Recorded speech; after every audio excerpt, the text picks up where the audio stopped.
Any Nigerian who is still hanging around waiting for 2023 to change Nigeria is a fool. Line 20 Daily Faro me up and ask them to become president of Nigeria. 20 of me, 20. Multiply their brain power by 10, factor of 10, and then force them to operate the 1999 Constitution with the governance system that is enshrined in it. We shall fail spectacularly. The problem of Nigeria can never be resolved by personnel changes. The system is designed with impunity undergirding it, and it can never deliver anything positive to the Nigerian peoples.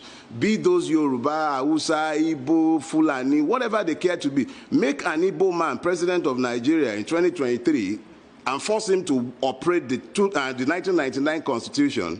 Complete waste of time. Igbo will continue to suffer the brunt of the wickedness of the Nigerian state. Every Nigerian is rendered stateless by the 1999 Constitution. It is an iniquitous, wicked, and evil document. It has nothing good for the Nigerian people. And the longer we continue to fool ourselves believing, and let me enter one quick caveat. Our rulers are actually very intelligent when they care to be, especially when it comes to their own preservation. And I know as a fact that they are already making noises about restructuring in Abuja. The Mace Snatcher and the Lawan and that one that calls himself Baja, all of them are sat there running helter-skelter, cobbling together some lies that they intend to sell to us as constitutional, what do they call it, amendments. Let's be clear.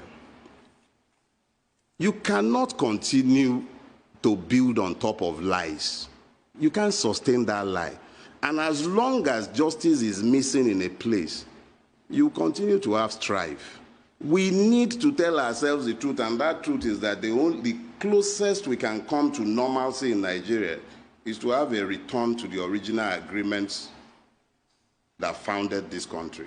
Those agreements are very clear in their fundamentals. One of them, federal system. Nigeria is today not a federal system. Let's stop lying to ourselves. The word federal was brought to life by the American election. Each state has its own electoral body because it is essentially a country within a larger country. That was what our fathers agreed.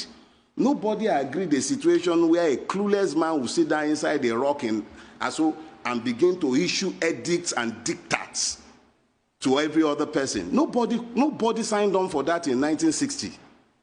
All the constitutional conferences, beginning from 1948 all the way to the 1951, all the way to 1960, each and every one of them was very clear and unambiguous. Nigeria was meant to be a federal system based on parliamentary democracy. It wasn't by accident that our fathers settled on parliamentary democracy. They wanted to make democracy as close to the people as it could be. So it simply meant that if you're a parliamentarian, you knew your people knew you. It was the aggregation of the parliamentarians that determined who became the prime minister, and they were also the ones at the regional level who determined who became the premier.